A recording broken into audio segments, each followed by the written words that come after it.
Оштогу Фуркат айылынан дагы бир 2 кабаттуу үй шашылыш түрдө сатууга чыкты. Мухаммед Пазылов 1 көчөсүндө жайгашкан чоң трасса Баястан бурулуп киресиздер. Азыр мына үйдүн короосунан сыртка чыктык. Мына дарбазасы этно дарбаза койгон. Айланасын пескоблок менен дуалын коргондоп тоскон. Бак тарагы бар.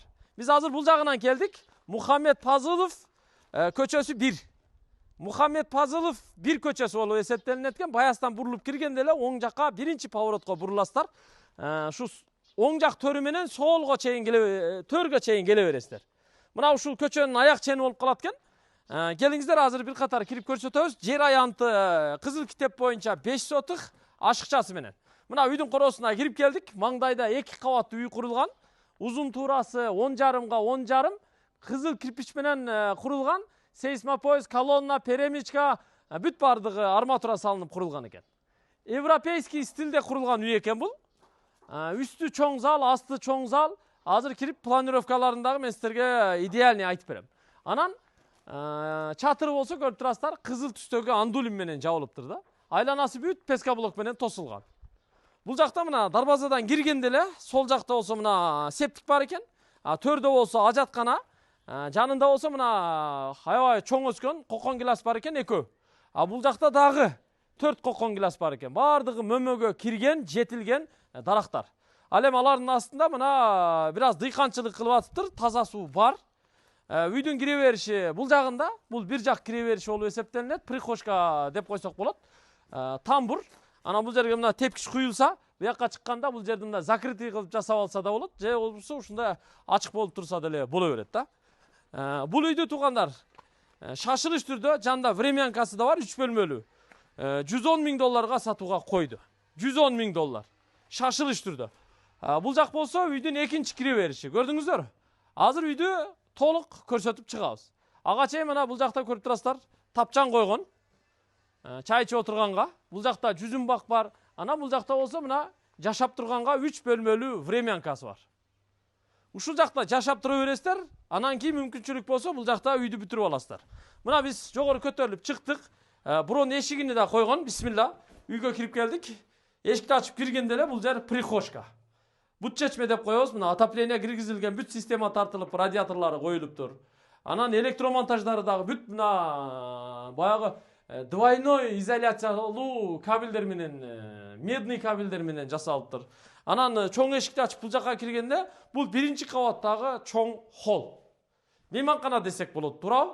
Анан бул жагында да эшик бар. Кааласаңыздар ал жагынан, кааласаңыздар бул жагынан киресиздер. Мына терезелери бардыгы жыгач өңдүү подоконниктери менен пластик терезелер. Аквапласт. Отоплениялар бардыгы радиаторлору коюлган. Анан буякта тепкич турат. Ага чейин бул жакта болсо мына көрүп коюңуздар. Чакандагы бир бөлмөсү бар, кабинет сыяктуу. Бунда да отоплениясы бар экен. Мындан төргө кире турган болсок, бул жагы болсо душевой экен. Мунун дагы чоң терезеси коюлган. Бүт сантехникалары тартылып киргизилиптир. Ал жак эми душевой болот. Эми экинчи кабатка чыгалы, келиңиздер. Тепкичтин темир каркастарын жасап коюптур. Экинчи кабатка ушул тепкич аркылуу көтөрүлүп чыкканда эле туугандар мына экинчи кабаттагы чоң зал. Муну дагы ортодон 2ге бөлсө болот. Мына ушул туштан дуал ура турган болсок, бул жагы 1 комната, бул жагы 1 комната болот. Мына шыбалган, электромонтаждары жасалган, отопление системалары тартылган, терезелери бүт коюлган, потолок дагы ичинен жылууланган. Ушул эле бөлмөнүн төрүндө астындагы прихожканын үстү дагы бир бөлмө бар. Бул кабинет, намазкана, китепкана деп койсок болот.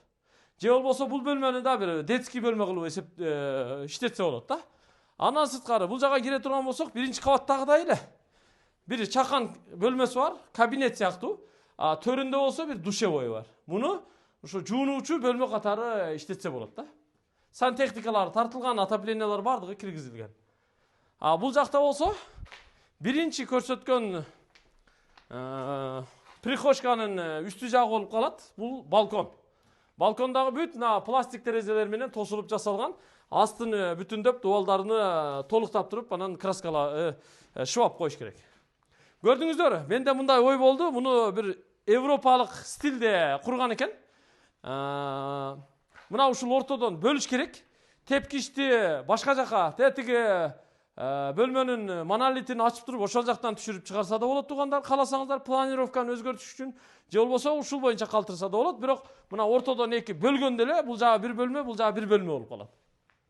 Ушундай бул 10,5 га 10,5 Европа стилинде курулган үй экен да.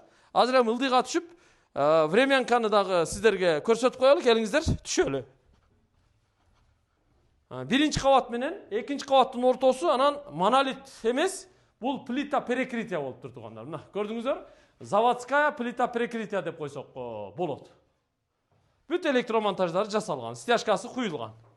Эми келиңиздер, времянкасыны көрсөтөлү. Мына сыртка чыктык биз азыр. Бул жерде мына жүзүм бак бар экен, аябай жакшы. Мына чекеден баштайлычы, келиңиздер.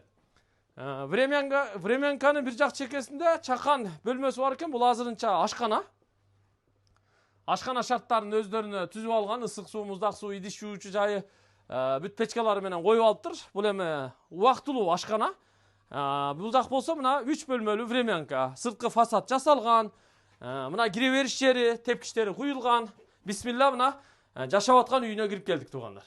Бул жер мына кире бериши, андан кийин бул жакка киргенде коридор бар экен. Бул жак сонун эле үй турбайбы? Мына көрдүңүздөр, коридор, 2 метрлик коридор. Бул жак төргө кире турган болсок, мында бир мейманканасы бар экен. Кенен чоң бөлмөсү. Көрдүңүздөр? Мейманкана, конок бөлмөсү десек болот. Бул жагында 2 терезеси бар экен. Дубалдар бүт бардыгы боелуп тур, дивандар коюлган, полу ламинат. Жакшынакай бөлмө экен. Бул конок бөлмөсү. Андан кийин туугандар, бул жакта ортодо дагы бир бөлмөсү бар. Бул спальня. Балдар бөлмөсү десек болот. Ата-энелер ушул бөлмөгө жайгашып жашаса болот. Чакан бөлмө экен. Узун туурасы 3,5 га 3,5. Бул жакта дагы бир бөлмө бар экен. Караңыздар, бул отурган үй. Көрдүңүздөр? Бул дагы ошо 3,5 га 3,5. Эки бөлмөнүн ортосунда атайын дуал печка орнотулуптур. Ушул печкага кышында отун көмүр жагып, үйдү күпүлдөтүп, ысытып жашай беришет экен. Пол ламинат, дуалдар боелгон, ак түстө, интернет киргизилген, модем коюлган, жашаганга шарт бар. Кирип эле бул жакта жашай бересиздер, болду туугандар. Наркы үйдү анан жакшылап буюрса бүтүрүп аласыздар. Биз азыр котельнийни көрсөтөлү. Котельний бар экен. Үйгө отопление системасын толук тартып койгонун көрдүңүздөр, Бул жакта болсо мына бара берели. Ошол төрдө котельний курулган, үйгө уланып. Ичинде печка дагы курулуптур. Көрдүңүздөр? Азыр баягы системага сууну толтуруп туруп, азыр от жакса дагы болот экен да. Өтө сонун баягы заводской печка коюптур. Көрдүңүздөр? Бүт система, насостор коюлуп, печка дап даяр экен. Котельний да даяр, отопление да даяр, печка дагы даяр. Ушул туугандар, көрдүңүздөр? Менимче сонун эле. Анан фундамент дагы ушу жерден 1 метр бийик көтөрүлүп турат. Алдында мындай жүзүм бак бар. Дарактарын караңыздар. Эгер баягы бош участок алып, дарак эгип туугандар, мынандай чоңойткучаңыздар баягы өмүрүңүздөрдүн 3төн 1 өтүп кетет. 10 жылдар өтүп кетет, 10 жылдарчы. Ошон үчүн мына бул жагы даяр экен. Асты огород, бүт эгин-тигин кылыптыр, гүл бакча кылыптыр туугандар. Айланасын бүт тосуптур. Баасын $110,000, бир аз кеми бар түшүп берет албетте. Бул жагын эми келишип сүйлөшүп аласыздар. Болгонун болгондой, кандай болсо ошондой көрсөттүк. Жакшылап сүйлөшүп көрүңүздөр, ойлонуп да көрүңүздөр, келип маектешип да көрүңүздөр. Анан ушунчалык эле мындай келишпей баратсаңыздар, анда мен ортого түшүп сиздерди мындай келиштирип берем. Буюрса. Себеби бул үйдүн ээлери мага тааныш. Бааны дагы мындай маслихатташып, мындай мен дагы кеңешимди айтып, булар бир аз жогорак айтып атты эле, бир аз ортого түшүрүп, сиздерге жакыныраак кылып, айттырып, ушу бааны коюп атабыз. $110,000 кеми бар туугандар. Анан шаардан 3 бөлмөлүү батир болсо, доплатасы менен алмашууга дагы вариант болушу мүмкүн. Жаңы домдордон. Ушундай вариант туугандар. Болгон маалыматты бердик. Фуркат Баяс көчөсүнөн кирет, Мухаммед Пазылов 1 көчөсү, төргө чейин келесиздер. Трансформатордон буруласыздар. Жакын жерде маркет бар. Бул жагы трассанын боюнда мечит бар. Анан эми бала бакча, ушул наркы жогорку көчөлөрдө да частный бала бакчалар бар. Ал эми мамлекеттикке барыш үчүн Кыргоойдун алдына мектеп бала бакчага барса болот туугандар. Бирок Фуркат жакшы жер. 5 кошкон эл. $110,000 кеми бар. Шашылыш түрдө сүйлөшүңүздөр. Görüşкөнчө, assalamu alaikum.